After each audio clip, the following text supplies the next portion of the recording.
So, here's the situation. I never thought I'd be the type of person to end up writing on Reddit about my family, but honestly, I don't know who else would understand. Where I come from, family isn't just important. Every decision, every milestone, every move you make is somehow tied to your parents' expectations, your relatives' opinions, and the weight of tradition that's been passed down for generations. For most of my life, I tried to play along. I studied hard, kept my head down, made my parents proud. I was the good kid. The one who didn't argue too much, who went along with what was asked of me. But now that I'm an adult, the expectations have shifted to something I can't just quietly accept. Marriage. Not love, not dating on my own terms, but marriage. Arranged, planned, and, if my family had their way, forced. It started out the way these things usually do. Jokes at family dinners. Aunts and uncles nudging me with not-so-subtle comments like, "You're next, right?" Or, "We already have someone perfect in mind for you."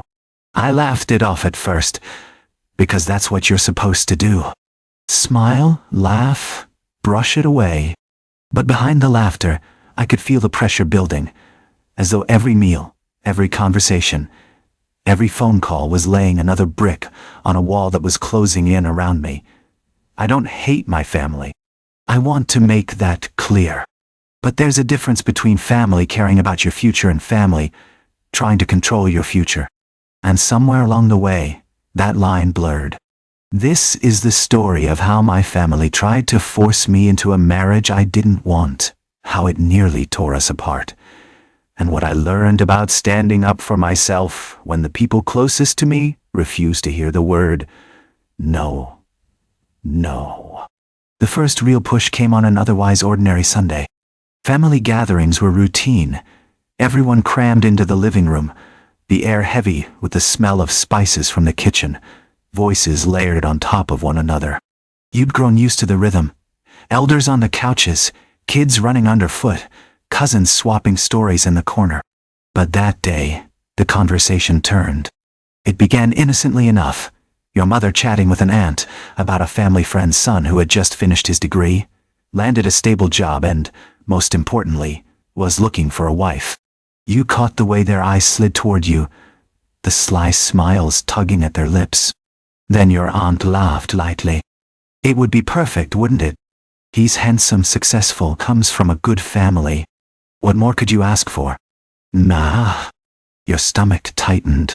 You knew what was coming even before your mother nodded, her voice just a little too cheerful. We've been thinking the same thing. Our child is of the right age and it's time to start planning for the future. It wasn't phrased as a question. It was a statement delivered in front of everyone, as though the decision had already been made. The room seemed to shrink around you. You felt the weight of every pair of eyes, the unspoken approval radiating from relatives who thought they were witnessing a happy milestone. They didn't see your clenched fists, your forced smile, the panic simmering beneath your skin. You tried to laugh it off. I think I'm a little busy right now. But the words fell flat. Your uncle chimed in, "Busy? You'll always be busy.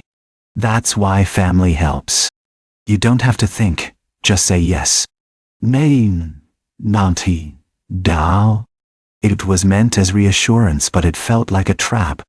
No thinking, no choosing, just agreeing. That night, alone in your room, you replayed the moment over and over. The pride in your mother's voice, the approving nods, the way your own voice had been drowned out before you even had the chance to speak. For the first time, the pressure wasn't just a joke tossed around at the dinner table. It was real, tangible, a plan already in motion. And though no one had asked you what you wanted, it was clear they expected your answer to be yes. The casual meetings started almost immediately after that Sunday.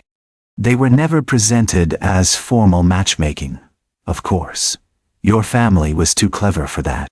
Instead, they framed them as friendly get-togethers, quick visits, or community gatherings where it just so happened that the so-called perfect candidate would be there. The first one was at a distant cousin's birthday party. You walked in and expecting cake, music, and small talk, only to find him sitting neatly in the corner, pressed shirt, polite smile. Your mother nudged you forward before you could react. "Go say hello," she whispered, her voice edged with expectation. You did, because what else could you do? He wasn't unkind. In fact, he was everything your family said he was: successful, polite, ambitious. But as you spoke, you felt a hollowness grow inside you. There was no spark, no connection, just the sensation of being interviewed for a role you didn't audition for. The second meeting was worse. This time, it was framed as a family dinner at your own house. You came home to find him already seated at the table, chatting comfortably with your father. Your seat had been moved, shifted next to his, as if the universe itself had arranged it. You sat stiffly, forcing yourself through conversation while your parents exchanged pleased glances across the room. Each encounter left you more unsettled. Not because of him, he was decent enough, but because of the way your family orchestrated it all, like directors staging a play. Every laugh felt rehearsed, every word pre-written. You weren't living your own life. You were reciting lines someone else had drafted. The hardest part was the silence after. Whenever you protested, "I don't feel right about this," or "I'm not interested," your parents brushed it aside. "Give it time," they said. "You'll grow to like him." As if love were something you could be trained into, like learning to play an instrument or memorize a poem. You started to dread family events, scanning each invitation for hidden motives.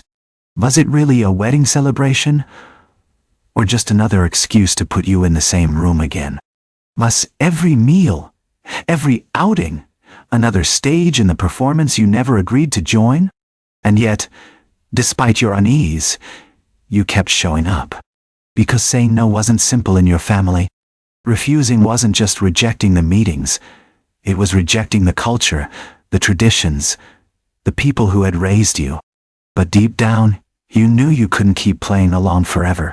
The unease was turning into frustration, and frustration was sharpening into something else. The beginnings of anger. The first real argument erupted late one evening, long after dinner plates had been cleared away. You had spent the entire meal enduring another round of not-so-subtle remarks about the great future waiting for you, if only you would cooperate. By the time the last guest left, your patience had thinned to a thread. As soon as the door shut, you spoke. "I don't want this. I don't want him. I don't want an arranged marriage at all." Your parents froze. For a moment, the only sound was the clinking of dishes being stacked in the sink. Then your mother turned, her face tight, her voice sharper than you'd ever heard it. "Don't talk nonsense. This is what's best for you. You're too young to understand now, but you will." Anger bubbled in your chest. "I'm not too young. I'm old enough to know what I want, and what I don't want." Your father joined in, his tone calm but firm, the kind of voice that carried more weight than shouting ever could. "You think you know better than us? We've lived longer. We know what kind of person will make you happy. We know how this works." The argument spiraled from there. You said you wanted freedom. They said you were being selfish. You said you weren't ready for marriage. They accused you of embarrassing them. Every word you spoke felt like pushing against a locked door that refused to budge. At one point, your mother's voice cracked as she said, "After everything we've sacrificed for you, this is how you repay us? By throwing away the chance to have a stable life?" Non. Me. Guilt crashed over you in waves, but beneath it was something stronger. Determination. You didn't want to be ungrateful, but neither did you want to be trapped. For the first time, you realized just how wide the gap between you and your family had grown. They saw obedience as love, but to you, obedience felt like surrender. You ended the night in your room, the walls shaking with the echoes of raised voices. Tears burned in your eyes, not just from frustration, but from heartbreak. You had never felt so misunderstood, so utterly alone, under the roof of the people who claim to love you most. And deep inside, a question began to take shape. If they couldn't respect this choice, what else would they try to control? The shouting eventually gave way to something subtler, and in many ways, far harder to fight: guilt. Instead of arguments across the dinner table, your parents began speaking in hushed tones, letting their disappointment seep into the silence between you.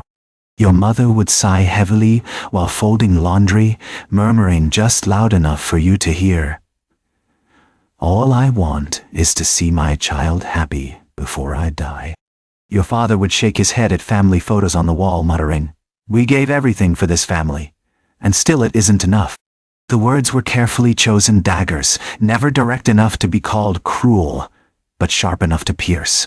When relatives visited, the pressure doubled. Your aunt, who had always been warm and affectionate, suddenly began to lecture you. Do you know how many girls would beg for this chance? A man with a good job, a respectable family, stability for life. You're lucky, and you don't even see it. You wanted to scream that love isn't luck, that marriage isn't just about stability, but the weight of their disapproval pressed against your chest until the words withered away. At night, your phone buzzed with messages from cousins who had heard pieces of the story. Some tried to encourage you. Just do it. It'll make everyone happy. Others warned you of what would happen if you didn't. You'll regret it if you shame the family. The manipulation wasn't just emotional. It was strategic. Your family knew which buttons to push. They reminded you of sacrifices you never asked them to make, of opportunities they claimed to have given up for your sake.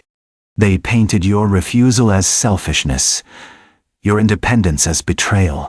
And the worst part was, part of you believed them. You lay awake replaying their words, guilt gnawing at your resolve. Were you ungrateful? Were you being childish? Was it wrong to want something different when the people who raised you insisted they knew best? But beneath the guilt, another voice stirred.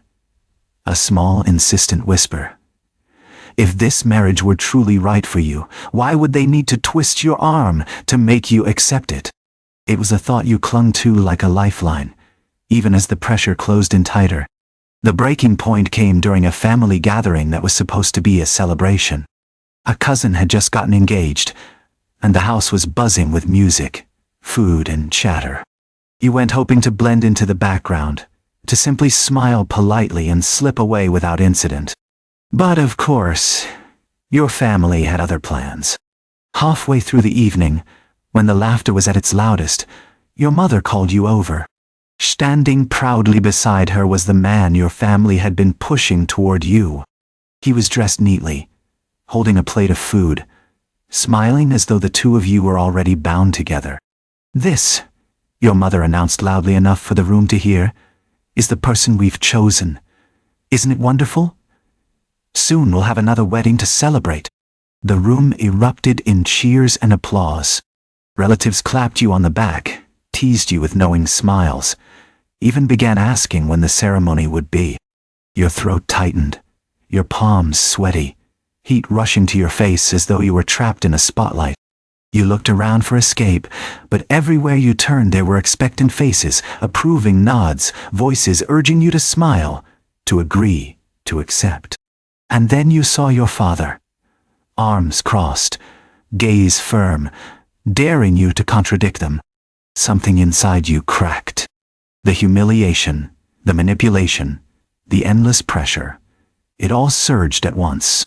"Stop," you said, your voice shaking but loud enough to cut through the noise. The laughter faltered. Heads turned.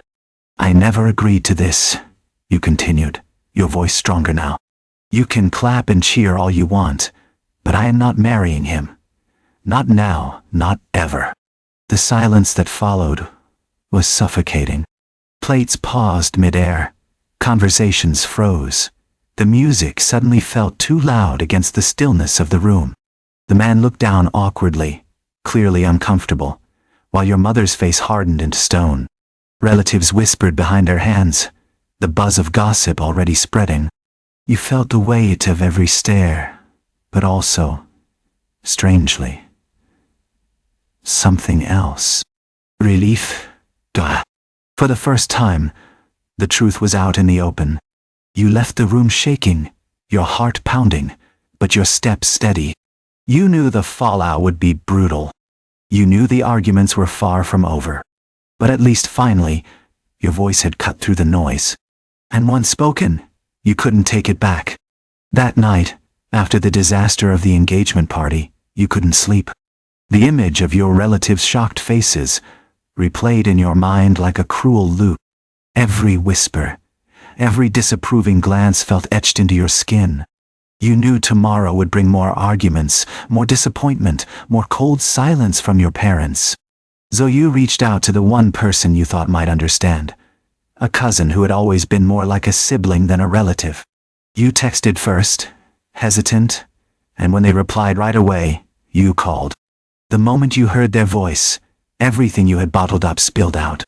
You told them how suffocated you felt, how every casual meeting was just another ambush, how the guilt trips left you questioning your own sanity.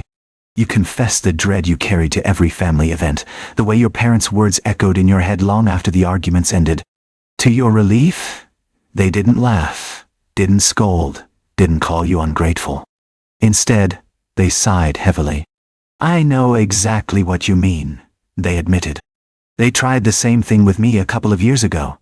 I just gave in to keep the peace, but I've regretted it ever since. The admission hit you like a punch to the chest. You weren't imagining it. You weren't weak. This was a pattern, a cycle, something your family had done before, and would keep doing if no one broke it. Your cousin's honesty gave you something you hadn't felt in weeks, validation. Someone finally said the words you'd been too afraid to believe, that your feelings were real, and your resistance wasn't selfish, but necessary. They even offered advice. You have to stand firm, they said quietly. If you give them an inch, they'll take everything. It won't be easy. But if you want your freedom, you can't let them guilt you into silence. The call lasted hours. By the time you hung up, the sky outside had turned pale with the first hints of dawn. You were still exhausted, still afraid of the storm waiting for you downstairs. But for the first time, you didn't feel completely alone. And that small piece of support, knowing someone else understood, was enough to steady you for what you knew had to come next. A direct confrontation. The confrontation couldn't be avoided any longer. By the next evening, the tension in the house was thick enough to choke on. Your parents moved around you in silence, every slammed cupboard and heavy sigh, a reminder that the party had humiliated them in front of the entire family. You knew if you didn't speak up now, they would twist the story into something you could never untangle. So you asked them to sit down.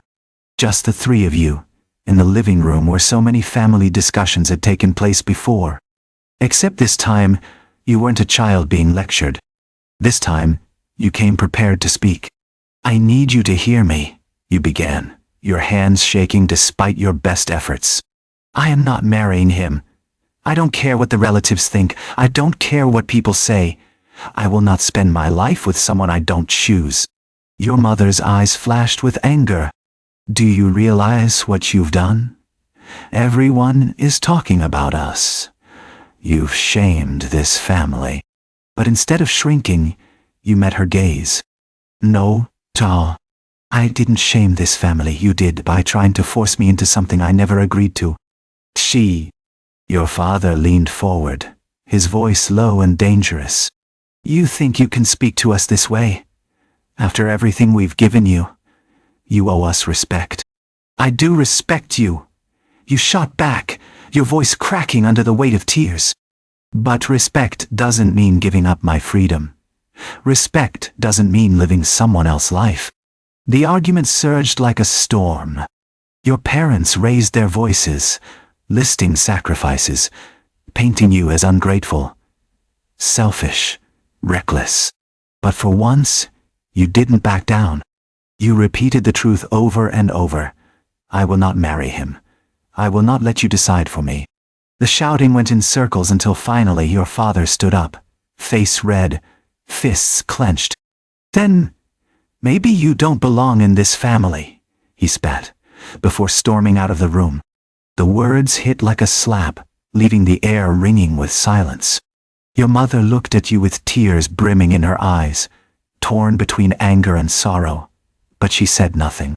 And for the first time in your life, you realized something terrifying but liberating. If standing your ground meant losing their approval, then so be it. Because the alternative, losing yourself, was no longer an option. The days after the confrontation felt like walking through rubble.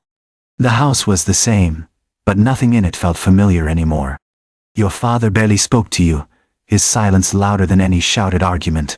Your mother oscillated between cold distance and tearful guilt trips, her eyes red from crying as she muttered about how you'd broken her heart. Relatives called constantly, some to scold, others to coax. An aunt warned you that refusing would ruin your reputation forever.